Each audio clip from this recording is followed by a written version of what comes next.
dx. Does that like help me out at all? I don't know. Oh, you get the math part? Well, I mean, from an intuitive point of view, when you do work on a system, you increase the energy of it, right? And the energy has to go somewhere. So if you're not putting more energy into the potential, then you have to be dumping energy into kinetic, right? Like the energy has to go somewhere. Energy can't be created nor destroyed. It can only be like transferred in like forms. So when you apply a force to something over a set distance, you are inserting energy into the system, and that energy has to go somewhere. Sometimes it can work to push something up, why is there less energy the faster the object is? This is where I think Fembox is correct with diminishing returns. It's not that there's not less energy. There's the same change in energy. But if you're already at a really high energy, that delta isn't very noticeable. Does that make sense? For instance, like think about like, let's say there's like a bank, okay? And in one's account there's Jeff Bezos. Here's his bank account, right? And then in another account, here is my bank account, you know? And let's say that I do some work. I do work, okay?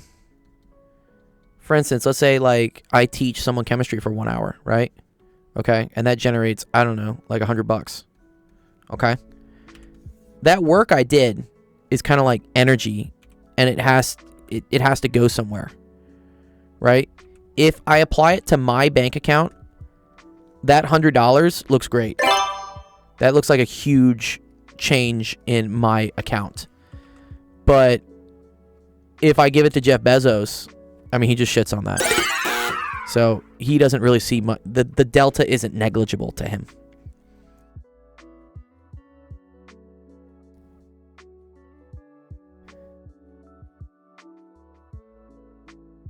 Femvox says, as the object speeds up, a constant force will have to apply over a longer distance to give the same change in energy, so more work must be done for that energy change. Yeah. If you push something by a given amount, it should speed up by a given amount. Well, no, the energy changes by a certain amount. Right?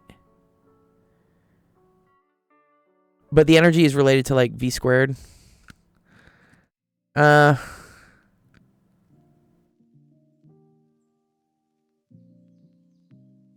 think I see what you're saying.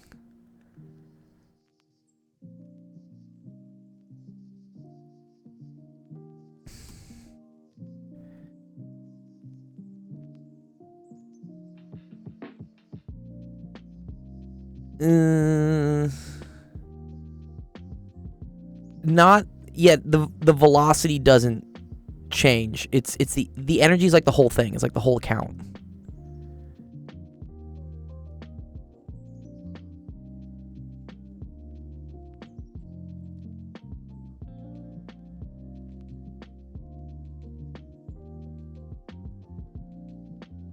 Yeah, and I guess it comes down to the math here, right? Right? Because delta V squared is V final squared minus V initial squared.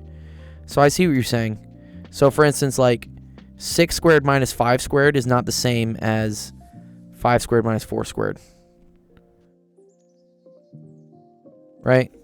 This is 36 minus 25, which is, this is like 11, where this is equal to 9. So I get it. I see what you're saying. Why does the velocity not go up by the same amount? Yeah. It's because it's squared. And it's...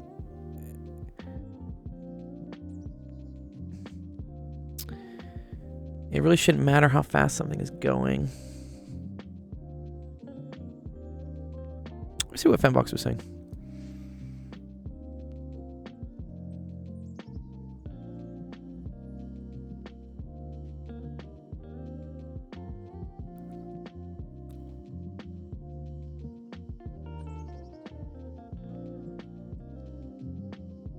Yeah, it doesn't matter for the change in the energy. The change in the energy is the same, Jeff. If you apply 1 joule of work, it's the same change in the energy. But in terms of like the change in the velocity, it's not. I think this is kind of like my explanation for it, right? Both accounts go up by $100, but if you wanted to talk about like how powerful our bank accounts are, there's not really there's not a measurable change on Jeff Bezos here. Like my buying power doubles, but Jeff Bezos just goes up by like 0.001% or something. That's a cool question though. I like it, Jeff. Make me think. It's gonna make me think. Okay, but I think I've done enough thinking today because we're at almost 2 hours. Physics should behave. No physics behavior. All right, cool. Let's close this stream. All right. Thank you, everyone, for coming to office hours. Really appreciate everyone's questions, everything. Our next stream will be tomorrow. That's an hour later, 5 p.m. Pacific, 6 p.m. Mountain for you, Jeff. 7 p.m. Central, 8 p.m. Eastern. Keep a lookout in the Discord. We are starting summer camp next week, and I have to announce all the rules and fun stuff. I wish physics was more intuitive. Sometimes it is, sometimes it isn't. You know, it varies. But yeah. Any other things? Yeah, please. If you found us through Twitch or YouTube, make sure to join the Discord, and then check out our calendar for everyone else who's running events. I think Zach is teaching tomorrow morning. Is that right? I think Zach is teaching. Where is it? Where's our calendar? Yeah, Zach is teaching. Tomorrow afternoon, actually, at noon. Okay, very cool. That's actually right when I'm doing my physics class. Okay, so if you want to go say hi to Zach tomorrow at noon. He's a little bit later than usual. Cool. All right, let's see. Let's go raid somebody. Who am I going to raid? Bonding time and art. What's Sage doing? Is she back, or is she just chilling? Oh, she's not at her desk.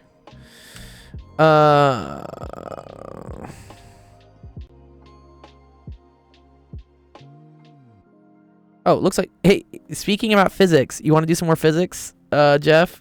Go ask physics and depression about this. Go ask him the question about kinetic energy and stuff. He would love this. I feel like he's doing. This looks like. I think this is current. Yeah, let's go say hi to physics and depression. He's a fun guy. Okay. All right. Enjoy the rest of your Tuesday, guys. We will see you tomorrow. Peace. Bye, everybody. Bye.